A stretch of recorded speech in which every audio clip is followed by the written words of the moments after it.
Hello friends, मैं आपकी educator Soni. मैं आप लोग को आज पढ़ाऊंगी सिंधु घाटी सभ्यता के थ्योरी। ये थ्योरी पढ़ने से आपके बहुत सारे कॉन्सेप्ट क्लियर होंगे एंड बहुत सारे क्वेश्चन के आंसर आप दे सकते हैं कॉम्पिटिटिव एग्जाम के। इससे पहले मैं पाषाण काल की वीडियो बना चुकी हूँ। इस तरह से मैं आपको सीरियल वाइज पढ़ाऊँगी। सिंधु घाटी सभ्यता का टॉपिक जितना पार्ट में हो सके उतना पार्ट में कंप्लीट करवाऊँगी। उसके बाद MCQ करवाऊँगी जो आपके इस थ्योरी में से ही क्वेश्चन होगा।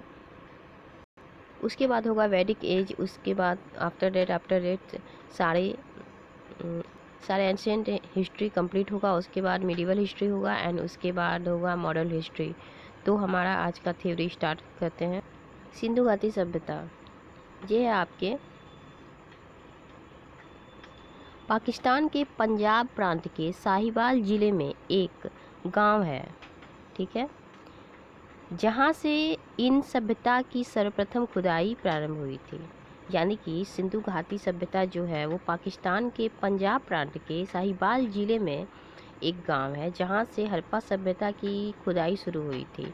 तो ये हुआ था क्यों? ये रेलवे लाइन बिछाने के लिए जब कराची से जब लाहौर रेलवे लाइन बिछाया जा रहा था, उस टाइम ही ये सभ्यता हम लोग को मिला था। उस टाइम 1856 में तभी से हड़प्पा सभ्यता का पता चला था, जब कराची से लाहौर रेलवे लाइन बिछाया जा रहा था। तो आपको क्वेश्चन पूछा जा सकता है कि कहाँ हड़प्पा सभ्यता का पता सबसे पहले कब लगा था और कहाँ लगा था और किस प्रकार लगा था। तो आप इस तरह बता सकते हैं। हड़प्पा सभ्यता में 3 प्रकार की प्रजातियाँ थीं। एक थी भूमध्य सागरीय, जो भी वर्तमान में ये भूमध्य सागरीय प्रजाति होते हैं। एक थी प्रोटोस्टेराइड, ये दूसरी जनजाति है। एंड थर्ड थी अल्पाइन मंगोलाई जनजाति। हड़प्पा सभ्यता की जो जनजाति है, खास करके प्रोटोस्टाइल जनजाति ही हड़प्पा सभ्यता में रहते हैं। अब क्वेश्चन आता है कि हड़प्पा सभ्यता में मूर्ति किस तरह का होता था।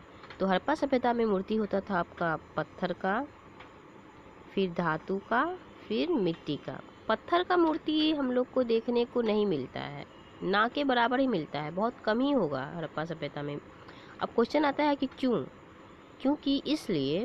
क्योंकि हड़प्पा सभ्यता में पत्थर का मूर्ति बनाने में उस टाइम के लोग उतना अपना टाइम नहीं उसमें इन्वेस्ट करना चाहते थे, क्योंकि और भी तो उनको जीविकोपार्जन के लिए अपना काम करना था। इसलिए उस टाइम समय लोग मिट्टी के ही बर्तन बनाते थे। ऐसा इसलिए होता था क्योंकि मिट्टी के सर्वाधिक बर्तन इसलिए बने हैं क्योंकि मिट्टी के बर्तन बनाना बहुत आसान था। उसमें अंकुरित आसानी से कर सकते थे, उसमें अच्छा से डिजाइन बना सकते थे और इसमें रंगाई भी ठीक तरह से कर सकते थे। और वही पत्थर की बात आता है तो वैसा पत्थर का मूर्ति बनाने में बहुत ज़्यादा टाइम लग जाता, जो उस टाइम के लोग भी इतने समझदार थे कि वैसा उतना टाइम अपना इन्वेस्ट नहीं करना चाहते थे पत्थर की मूर्ति बनाने में।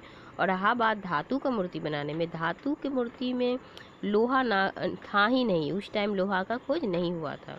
तो क्वेश्चन आ सकता है आप लोग का कि सिंधु घाटी सभ्यता में किस धातु की खोज नहीं हुई थी। आपका आंसर होगा लोहा। लोहा की खोज उस टाइम में नहीं हुआ था।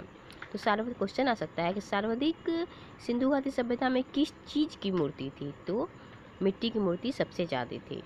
क्वेश्चन आ सकता है आपका कि किस तरह से, मतलब किस कलर का रंगाई होता था सिंधु घाटी सभ्यता में मूर्ति में, जो मिट्टी के मूर्ति होते थे। तो उसका आंसर होगा लाल एंड गुलाबी। हड़प्पा सभ्यता में अब क्वेश्चन आता है कि घर कैसा था। तो घर उस समय का बहुत ही अच्छा रहता था, ठीक ठाक। एंड घर के सामने डस्टबिन होता था और बहुत ही साफ़ सुथरा रहता था। इसलिए सिंधु घाटी सभ्यता को नगरीय बोला जाता है, ना कि ग्रामीण। आपका क्वेश्चन पूछ सकता है कि सिंधु घाटी की सभ्यता के घर कैसे थे, नगर कैसा था, ग्रामीण था या फिर नगरीय था। तो आपका आंसर होगा कि सिंधु घाटी सभ्यता का घर नगरीय थे, ना कि ग्रामीण। अधिकतर घर जो था पक्की ईंटों का ही बना हुआ था, ना कि कच्ची ईंटों का। तो इस तरह भी क्वेश्चन पूछ सकता था कि हड़प्पा सभ्यता के घर जो थे वो किस मिट्टी के बने हुए थे, पक्की मिट्टी के या कच्ची मिट्टी के। तो आप बता सकते हैं कि वो पक्की मिट्टी के बने हुए थे हड़प्पा सभ्यता के घर। अब एक अपवाद आता है। अपवाद देखिए अभी के टाइम में भी देखने को मिलता है। अभी देख लीजिए हमारे प्रधानमंत्री नरेंद्र मोदी, वो कितना भी अच्छे काम कर ले, लेकिन उनको 30% या 40% लोग उनको बोलते ही हैं कि वो अच्छे नहीं हैं और अच्छा काम नहीं करते हैं। तो ये अपवाद अभी भी देखने को मिलता है। वैसे ही था उस समय के कालीबंगा में। कालीबंगा के घर जो थे पक्की ईंटों के थे, लेकिन बहुत कोई का कहना है कि उस टाइम के कालीबंगा के जो घर थे वो कच्ची ईंटों के थे। ये एक अपवाद है। आपका हो गया सुरकोटरा का घर। कैसे सुरकोटरा जो था एक जगह है, उस वहाँ का सड़कें कैसी थी? तो वहाँ की सड़कें जो थी वो पक्कों ईंटों की थी सुरकोटरा के। अब है कि सिंधु घाटी सभ्यता की नगर व्यवस्था कैसी थी? ठीक है, नगर व्यवस्था तो वहाँ दुर्ग थे, निचले दुर्ग थे और ऊपरी दुर्ग थे। निचले दुर्ग में जो थे वो मतलब कि पब्लिक लोग रहते थे, जैसे कि निचले जाति के लोग रहते थे। और जो बड़े ऊपर वाले दुर्ग थे उसमें रहते थे अमीर लोग। तो अमीर लोग के घर के चारों तरफ जो है वो बना रहता था, आपको दीवार दिया रहता था चारों तरफ से, यानी सुरक्षा कवच दिया रहता था चारों तरफ से अमीर लोग के घर में। और जो निचले लोग थे, यानी कि जो पब्लिक लोग थे, उनका घर के चारों ओर सुरक्षा कवच नहीं दिया रहता था, यानी कि घर के चारों ओर दीवार नहीं दिया रहता था। अभी के टाइम में भी आप देखते हैं जो अमीर लोग रहते हैं उनके घर के बाहर जो होते हैं गार्ड होते हैं, और जो गरीब लोग होते हैं उनके घर के बाहर गार्ड नहीं होते थे। ऐसे ही उस टाइम के समय में भी होता था। लेकिन ऐसा देखा गया है कि एक अपवाद है कि बोला गया है कि हड़प्पा सभ्यता के जो लोथल एक जगह था, लोथल में जो है वो कोई भी विभाजन नहीं था। उनके घर के अमीर लोग और गरीब लोग सभी के घर के लोग के चारों तरफ दीवारें दी रहती थी, सुरक्षा दीवारें।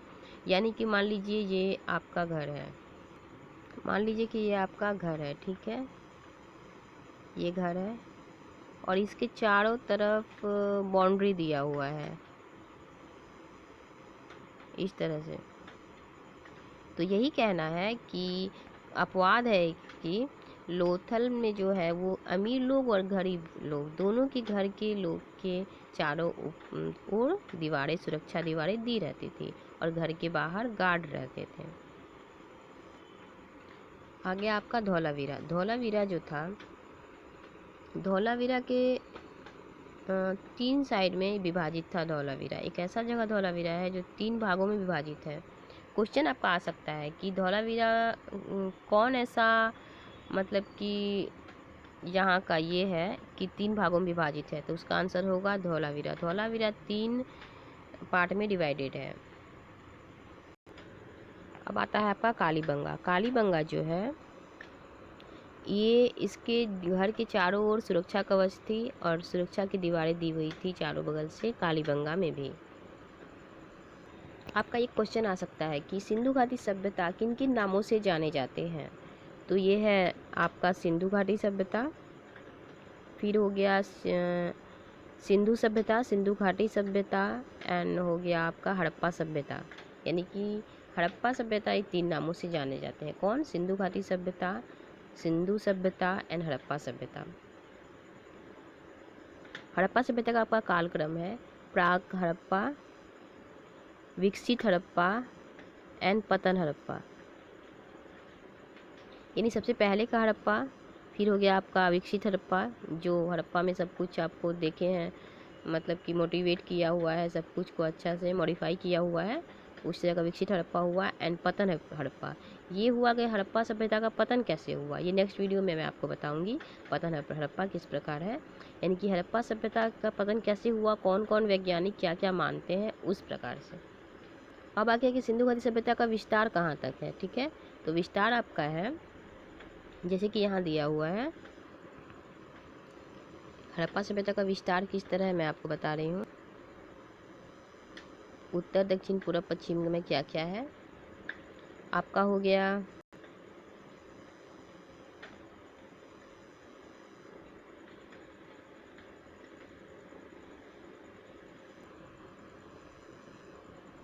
उत्तर, दक्षिण, पूर्व, पश्चिम। आपका उत्तर में है आपका मादा। मादा जो है जम्मू एंड कश्मीर में पड़ता है, ठीक है। दक्षिण में है आपका दैमाबाद।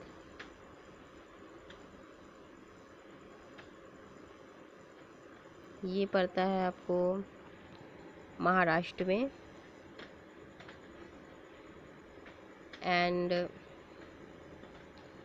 पूरब में है आपका आलमगीरपुर।